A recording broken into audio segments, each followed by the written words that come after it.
Happy Navratra, जय माता दी। आज नवरात्र का पहला दिन है और आज हमारा नया साल भी है।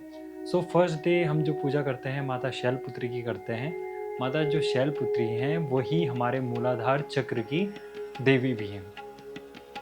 वैसे उसका एक्सप्लेनेशन बहुत बड़ा है, पर आज आप ये समझिए कि 9 डेज़ 9 चक्र एक्टिवेशन पार्ट है। और पहले दिन शैलपुत्री माता की आराधना की जाती है, उनकी कथा पढ़ी जाती है, कवच पढ़ा जाता है इसमें मेन, कि हमारी जो पूरी बॉडी से रिलेटेड जो भी हमारे अंग हैं, उनको माता कैसे सेव करती हैं, उसके बारे में कवच पढ़ा जाता है। तो ये पहला दिन बहुत ही इम्पोर्टेंट है। सो आप सभी इस कथा को पूरा सुनना, ताकि आप इसका स्मरण कर सकें कि एक्चुअल में पूरी कथा में होता क्या है, कैसे-कैसे कथा चलती है। सो सभी लोग इस कथा का आनंद लें और अपनी पूरी बॉडी और अपनी पूरी हेल्थ को अच्छा और स्वस्थ करें। ॐ करुणामयी जगजननी आनंद वैष्णेमयी माँ आपकी सदा जय हो। हे अम्बे पंकीन पक्षी और भूख से पीड़ित बच्चे जिस प्रकार अपनी माँ की राह देखते हैं और उसी प्रकार मैं आपकी दया की प्रतीक्षा कर रही हूँ। हे अमृतमयी माँ, आप शीघ्र ही आकर मुझे दर्शन दीजिए, मैं आपका रहस्य जान सकूं, ऐसी बुद्धि मुझे प्रदान कीजिए। बोलो माँ भवानी की जय। बोलो माँ शैलपुत्री की जय हो। हे जगदम्बा माता शैलपुत्री की जय हो। वंदे वांछित तलालावाया चंद्रार्धकित शेखरां वृषारूढ़ाशूलधरां शैलपुत्रीं यशस्विनीं। माँ दुर्गा अपने पहले स्वरूप में शैलपुत्री के नाम से जानी जाती है। पर्वतराज हिमालय के यहाँ पुत्री स्वरूप में उत्पन्न होने के कारण इनका यह शैलपुत्री नाम पड़ा था। विश्व स्थित इन माता जी के दाहिने हाथ में त्रिशूल और बाएं हाथ में कमल पुष्प सुशोभित हैं। यह 9 दुर्गाओं में प्रथम दुर्गा है। 9 दुर्गा में प्रथम शैलपुत्री दुर्गा का महत्व और शक्तियां अनंत है। नवरात्रा पूजन में प्रथम दिवस इन्हीं की पूजा और उपासना की जाती है। इस प्रथम दिवस में योगी अपने मन को मूलाधार चक्र में स्थित करते हैं। यहीं से उनकी योग माया योग साधना का प्रारंभ होता है। बोलो माता शैलपुत्री की जय हो।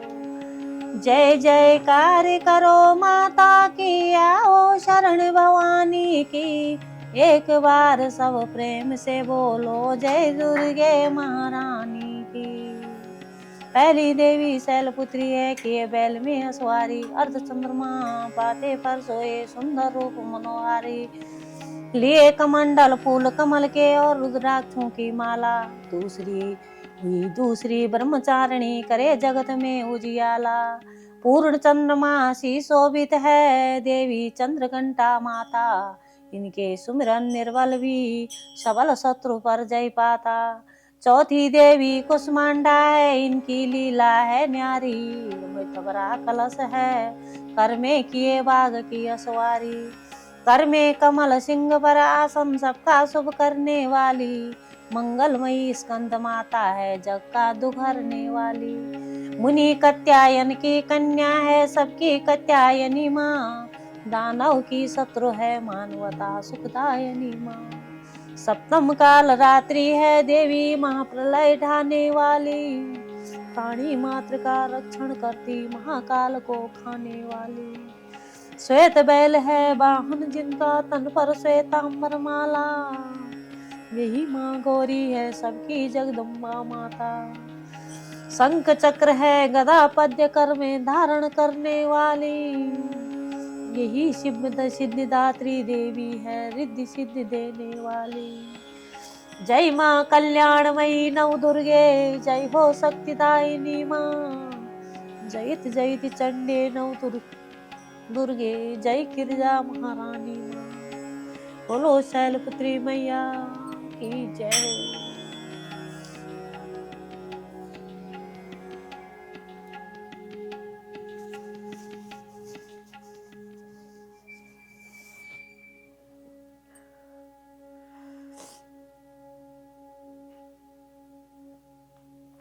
मार्कंडेय ऋषि बोले, हे पितामह, आप हमें कोई ऐसा परम गुप्त साधन बताइए जिनके द्वारा मनुष्यों की सभी प्रकार से रक्षा हो और जो अभी तक आपने किसी को बताया भी न हो। ब्रह्मा जी बोले, हे विप्र, इस प्रकार का साधन तो परम पवित्र एवं परम गुप्त देवी जी का कवच ही है।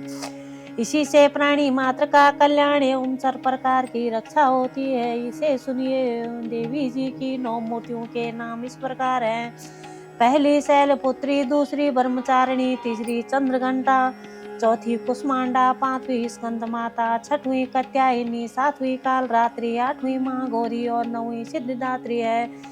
जो मनुष्य अग्नि में जल रहा हो, युद्ध भूमि में शत्रुओं के मध्य फंस गया हो अथवा घोर संकट से गुप्तग्रस्त हो, वह मनुष्य भगवती की शरण में पहुंच जाए तो उसके घोर संकट दूर हो जाते हैं। जो भक्तिभाव से देवी जी का स्मरण करते हैं उनकी सभी प्रकार से उन्नति है। हे भगवती, जो भी आपका स्मरण करते हैं निश्चय उनकी आप रक्षा करती हो। प्रेम की सवारी करने, प्रेत की सवारी करने वाली चामुंडा देवी है। बाराही महिष पर, इंद्री हाथी पर, वैष्णवी गरुड़ पर, माहेश्वरी बैल पर, कुमारी मोर पर और लक्ष्मी कमल के आसन पर विराजमान है। श्वेत रूप धारण करने वाली विश्ववाहन वाली ईश्वरी देवी हंस पर चढ़ी हुई सभी आभूषणों से भूषित ब्रह्माई देवी है। इस प्रकार अपने रत्नों से विभूषित सभी योग शक्तियों से संयुक्त ये सब माताएं, यह सभी देवियां क्रोधयुक्त मुद्रा में रथों पर सवार होकर दर्शन देती है। ये शंख चक्र गदा शक्ति हल मूसल केटक तोमर परशु पाश कुंद त्रिशूल उत्तम आयुष सारंग धनुष इत्यादि अस्त्र शस्त्र दैत्यों के शरीर नाश के लिए, भक्तों को अभय देने के लिए एवं देवताओं के हित के लिए धारण करती है। हे देवी, आपके दर्शन कठिन है। शत्रुओं के भय को बढ़ाने वाली देवी जी, मेरी रक्षा कीजिए। पूर्व दिशा में मेरी रक्षा इंद्री देवी करे। अग्निकोण में अग्नि देवता, दक्षिण में बाराही, नेत्र कोण में खंडधारिणी, पश्चिम में बारुणी, वायु कोण में मृगवाहिनी, उत्तर में कौमारी, ईशान कोण में शूलधारिणी, ऊपर ब्रह्मा जी, नीचे वैष्णवी देवी रक्षा करें। इसी प्रकार सौवाहिनी चामुंडा देवी दसों दिशाओं में मेरी रक्षा करें। जया मेरी आगे की, विजया मेरी पीछे की, बाईं ओर अजिता, दाईं ओर अपराजिता रक्षा करें। उत्योजनी मेरी शिखा की, उमा मेरे मस्तक पर विराजमान बहुओं की, अश्वसनी बहुओं के मध्य में त्रिनेत्रा नासिकाओं की, यमघंटा देवी नेत्रों के मध्य में, शंखनी कानों की, द्वारवासिनी कपोलों की, कालिका कानों के मूल देश की, सांकरी देवी रक्षा करे। नासिका की सुगंधा, ऊपर के होंठ की, चर्चिता नीचे के होंठ की, मृतकला एवं जीवा की, सरस्वती देवी रक्षा करें। दांतों की कौमारी, कंठ की चंडिका, गले की चित्रघंटा, तालु प्रदेश की महामाया रक्षा करे। चिंबू की, कामाक्षी, वाणी की, सर्वमंगला, गिरवा की, भद्रकाली, पिष्टाष्टों की धनुधरी रक्षा करे। कंठ से बाहरी भाग की नीलपूर्वा, कंठ नालिका की नलकुबरी, दोनों कंधों की खंगनी और मेरे भुजाओं की वज्रधारिणी रक्षा करें। दोनों हाथों की खंडनी, अंगुलियों की अंबिका, नाखूनों की शूलेश्वरी, कुक्ष की कुलेश्वरी रक्षा करें। हृदय की ललिता देवी, उदर की शूलधारिणी रक्षा करें। स्तनों के मद देवी, मन की शोक विनाशनी, नाभि की कामनी, गुप्त इंद्रियों की गुह्येश्वरी, लिंग की पूत कामनी, गुहा की महिषवाहिनी रक्षा करें। कटी भगवती, घुटनों की विंध्यवासिनी, जंगाओं की महाबली देवी रक्षा करें। गुल्फों की नारसिंगी, पांवों के तलुओं की तेजस्वी, अंगुलियों के श्रीधरी और तलुओं की पर्वतवासिनी रक्षा करें। नाखूनों की दृष्टा कराली, केशों की ऊर्ध केसनी, रोम छेदों की कौमारी, त्वचा की वागीश्वरी रक्षा करें। रक्त मज्जा बसा मांसस्यों एवं मेदे की पार्वती, अंतड़ियों की कालरात्रि, पित्त की मुकुटेश्वरी रक्षा करें। पदम कोश की पद्मावती, कफ की चूड़ामणि, नाखूनों के तेज की ज्वालामुखी, सब संधियों की अभिज्ञा देवी रक्षा करें। हे ब्रह्माणी, आप मेरे वीर की रक्षा करें। छाया की छत्तेश्वरी और मन बुद्धि अहंकार की धर्मधारिणी रक्षा करें। प्राणों के कल्याण शोभना शब्द स्पर्श रूप रस गंध इन पांच इंद्रियों की योगिनी रजतम सत्व रजतम की नारायणी सर्वदा रक्षा करे। आयु की बारही, धर्म की वैष्णवी, यश एवं कीर्ति की लक्ष्मी तथा धन विद्या की चक्रणी रक्षा करे। इंद्राणी मेरे गोत्र की रक्षा करे। चंडिका मेरे पशुओं की माँ लक्ष्मी मेरे पुत्रों की भैरवी मेरे भार्या की रक्षा करे। मेरे पथ की सुपथा मार्ग की क्षेमंकरी राजा के दरबार में महालक्ष्मी एवं सभी दिशाओं में स्थिर होकर विजया मेरी रक्षा करें। और जो भी स्थान कवच में नहीं आए और जो रक्षित है उन स्थानों की पावनाशनी जयंती देवी रक्षा करें। मनुष्य आदि अपना मंगल चाहता है तो एक कदम भी बिना कवच कहीं न जाए। कवच कहने से नित्य रक्षित मनुष्य जहाँ जहाँ भी जाता है वहीं से उसे धन का लाभ तथा सभी कामनाओं की सिद्धि प्राप्त होती है। पृथ्वी पर उस पुरुष को ऐश्वर्य एवं अतुल संपत्ति प्राप्त होती है। वह मनुष्य निर्भय हो जाता है। युद्ध भूमि में कोई भी उसे नहीं जीत सकता। त्रिलोक भर में पूजा जाता है। यह देवी कवच देवताओं को दुर्लभ है। इसको अत्यंत श्रद्धा के साथ सावधान होकर जो तीनों संध्याओं में नित्य पढ़ लेता है उसे देवी कला प्राप्त हो जाती है। कोई भी उसे तीनों लोकों में पराजित नहीं कर सकता। उसे अकाल मृत्यु नहीं होती है। वह 100 साल से भी अधिक आयु पाता है। यह कवच उसका तेज यश और कीर्ति बढ़ा देता है। चंडी पाठ करने वाला पहले कवच पाठ कर ले जब तक पर्वत कंबन कानूनों के साथ यह पृथ्वी टिकी रहती है तब तक उसे ऐसे पुरुष की संतप्ति होने पर महामाया की कृपा से देव दुर्लभ परम स्थान की प्राप्ति होती है। कवच का पाठ करने वाला सुंदर रूप को पाकर सदा शिव के साथ आनंद पाता है। श्री मार्कंडेय जी ऋषि बोले, जयंती मंगला काली भद्रकाली कपालिनी दुर्गा क्षमा शिवा धात्री स्वाहा सदा नमस्तस्ये। आदि देवियों को मेरा नमस्कार हो। हे चामुंडे देवी, समस्त प्राणों के दुख निवारण करने वाली आपकी जय हो। सर्वव्यापक देवी कालरात्रि आपकी जय हो। मथुरा कैटभ दैत्यों का दलन करने वाली ब्रह्मा जी को वर देने वाली आपको नमस्कार हो। हे देवी, आप मुझे सुंदर रूप दो, जय दो, यश दो और तथा क्रोधादि शत्रुओं का नाश करो। महिषासुर का नाश करने वाली भक्तों की सुखदाता देवी जी को नमस्कार हो। मुझे सुंदर रूप दो, जय दो, यश दो और शत्रुओं का नाश करो।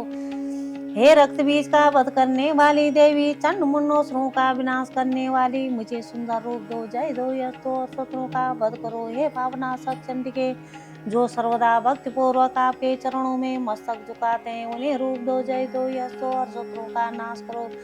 सभी व्याधियों का नाश करने वाली चंडिके, जो आपके भक्ति पूर्वक स्तुति करते हैं उन्हें रूप दो, जय दो, यश दो और शत्रुओं का नाश करो। हे देवी जी, आप मुझे सौभाग्य, आरोग्य और परम सुख दो, रूप दो, जय दो, यश दो और शत्रुओं का विध्वंस करो। मेरा कल्याण कीजिए और उत्तम धन संपत्ति दीजिए, रूप दो, जय दो, यश दो और शत्रुओं का नाश करो। हे माता, आपके चरणों पर देवता और दैत्य दोनों ही अपने मुकुट की मणियां खींचते रहते हैं। हे मातेश्वरी, अपने भक्त को विद्यवान, यशवान, लक्ष्मीवान करो। बड़े बड़े मानी दैत्यों के मान चूर्ण करने वाली चंडिके, मैं आपको प्रणाम करती हूँ। हे चार भुजाओं वाली माता, चतुर्भुज ब्रह्मा जी आपकी स्तुति करते हैं। हे परमेश्वरी, सुंदर रूप दो, जय दो, यश दो और बैरियों का विध्वंस करो। श्री पार्वती के पति महादेव जी के से स्तुत्य हे परमेश्वरी, रूप दो, जय दो, यश दो और शत्रुओं का नाश करो। हे देवी, आप तो कठोर भुजदंड रखने वाली दैत्यों का भी गमन नाश कर देती हो। हे अंबिके, आप अपने भक्तों के लिए अपार आनंद की वृद्धि करती हो। मुझे रूप दो, जय दो, यश दो और शत्रुओं का नाश करो। हे मातेश्वरी, आप मुझे वह पति प्रदान करें जो मेरी इच्छाओं के अनुकूल हो और इस भयानक संसार रूपी समुद्र से मुझे तारने वाले और उत्तम कुल में उत्पन्न हो। जो पुरुष सकला स्तोत्र का पाठ करके माँ स्तोत्र किलक का पाठ करता है वह सप्तशती के पाठ जब से मिलने वाले बड़े उन सब एवं श्रेष्ठ संपदा के फल के को प्राप्त कर लेता है। ओम, मैं उन भगवान सदाशिव को प्रणाम करती हूँ जिनके 3 दिव्य नेत्र हैं, जिनका शरीर विशुद्ध ज्ञान स्वरूप है, जो मोक्ष प्राप्ति के कारण है। अर्ध चंद्रमा जिनके मस्तक पर शोभायमान है। श्री मार्कंडेय ऋषि बोले, मंत्रों के साप एवं उत्कीलन आदि को समझकर पाठ करने वाला पुरुष मोक्ष पा लेता है, अथवा उसका ज्ञान होना आवश्यक है। सब उच्चारणा देव वस्तुएं इसी स्त्रोत द्वारा पाठ करके सिद्ध होती हैं, और जो इस स्त्रोत का पाठ करके सप्तशती के पाठ मात्र से स्तुति करते हैं, उन्हें देवी जी सिद्ध हो जाती है। उच्चारण आदि प्रयोगों से उन पुरुषों को मंत्र, औषधि आदि किसी अन्य साधन की आवश्यकता नहीं पड़ती है। बिना जप के भी सभी उच्चारणार्थी सिद्ध हो जाते हैं। और क्या क्या सभी समस्त उच्चारण इसी से सिद्ध हो जाते हैं? इस प्रकार की देवी लोगों की शंका हुई। तब उन शंका के निवारण के लिए सदाशिव ने लोगों को बुलाकर आज्ञा दी कि यह सब सिद्धियां देने वाला शुभ स्तोत्र है। इस चंडिका स्तोत्र को भगवान सदाशिव ने गुप्त कर दिया था। इस स्तोत्र के पाठ द्वारा प्राप्त होने वाला पुण्य कभी समाप्त नहीं होता है। साधक सभी प्रकार का क्षेम प्राप्त कर लेता है, इसमें कोई भी संशय नहीं है। कृष्ण पक्ष की चतुर्थी अथवा अष्टमी के दिन एकाग्र होकर जो अपना सब कुछ भगवती को अर्पण करता है और फिर प्रसाद रूप ग्रहण कर लेता है, उस पर माँ भगवती प्रसन्न होती है। इसी रूप के किलक द्वारा महादेव ने इसे भी किलन कर दिया है। जो इसके द्वारा सप्तशती का निष्किलन करके स्पष्ट होकर नित्य पाठ करता है, वह सिद्ध हो जाता है। जो देवी जी का गण एवं गंधर्व होता है, वो कहीं भी घूम रहा हो, उसे कोई भय नहीं होता है, न उसकी अकाल मृत्यु होती है। देहांत होने पर भी वह मोक्ष पाता है। इसलिए इस कीलक स्तोत्र को समझकर तथा उसका उत्कीलन करके पाठ करना उचित है। जो इस प्रकार नहीं करता है, उसका नाश होता है। तभी तो बुद्धिमान इसे समझकर ही उत्कीलन से समस्त संपन्न स्तोत्रों का पाठ आरंभ करते हैं। जो कुछ भी रमणीय में सौंदर्य, सौभाग्य आदि दिखाई देते हैं, ये सब के सब श्री देवी की कृपा के फल हैं। इसी कारण इस शुभ स्तोत्र का पाठ सदा करते रहना चाहिए। स्तोत्र के मंद स्वर में पाठ करने से थोड़ा फल मिलता है और उच्च स्वर में अधिक फल मिलता है। सभी सिद्धियां प्राप्त होती हैं तथा उच्च स्वर से पाठ याद करें। जिस माँ भगवती की कृपा द्वारा सौभाग्य, आरोग्य, सुख, संपत्ति, शत्रुनाश तथा परम मोक्ष की प्राप्ति होती है, उस सग जगत माता की स्तुति करनी चाहिए। महत्पदादि रूप व्यापक इंद्रियों से सब देशों में समस्त वस्तुओं को प्रकाशित करने वाली ये रात्रि स्वरूपा देवी अपने उत्पन्न किए हुए जगत के जीवों के शुभाशुभ कर्मों को विशेष रूप से देखती है और उनके अनुरूप फल की व्यवस्था करने के लिए समस्त विभूतियों को धारण करती है। ये देवी अमर है और संपूर्ण विश्व को नीचे फैलने वाली तलता आदि को तथा ऊपर बढ़ने वाली वृक्षों को भी व्याप्त करके स्थित है। इतना ही नहीं, जो ये ज्ञानमयी ज्योति से जीवों के अज्ञान अंधकार का नाश कर देती है। पराचित शक्ति रूप रात्रि देवी आकर अपनी बहन महा ब्रह्म विद्यामयी उषा देवी को प्रकट करती है, जिसे अविद्यामय अंधकार स्वतः नष्ट हो जाता है। वे रात्रि देवी समय मुझ पर प्रसन्न हो, जिनके आने पर हम लोग अपने घरों में सुख से सोते हैं, ठीक वैसे ही जैसे रात्रि के समय पक्षी वृक्षों पर बनाए हुए अपने घोंसलों में सुखपूर्वक शयन करते हैं। उस करुणामयी रात्रि देवी के अंक में संपूर्ण ग्रामवासी मनुष्य, पैरों से चलने वाली गाय, घोड़े आदि पशु, पंखों से उड़ने वाले पक्षी एवं पतंग आदि किसी प्रयोजन से यात्रा करने वाले पथिक और बाज आदि भी सुखपूर्वक सोते हैं। हे रात्रिमयी चित्त शक्ति, तुम कृपा करके वासनामयी वृक्की तथा पापमयी वृक्क को हमसे अलग करो। काम आदि तस्कर समुदाय को भी दूर हटाओ। तदंतर हमारे लिए सुखपूर्वक तरने योग्य हो जाओ, मोक्षदायिनी एवं कल्याणकारिणी बन जाओ। हे उषा, हे रात्रि की अधिष्ठात्री देवी, सब ओर फैला हुआ यह अज्ञानमयी काला अंधकार मेरे निकट पहुंचा है। तुम्हें इस ऋण की भांति दूर करो, जैसे धन देकर अपने भक्तों के ऋण दूर करती हो। उसी प्रकार ज्ञान देकर इस अज्ञान को भी हटा दो। हे रात्रि देवी, तुम दूध देने वाली गौ के समान हो। मैं तुम्हारे समीप आकर स्तुति आदि से तुम्हें अपने अनुकूल करती हूँ। परम व्योम स्वरूप परमात्मा की पुत्री तुम्हारे कृपा से मैं काम आदि शत्रुओं को जीत जीत चुकी हूँ। तुम स्तोम की भांति मेरे इस अवश्य को भी ग्रहण करो। बोलो माता शैलपुत्री की जय हो।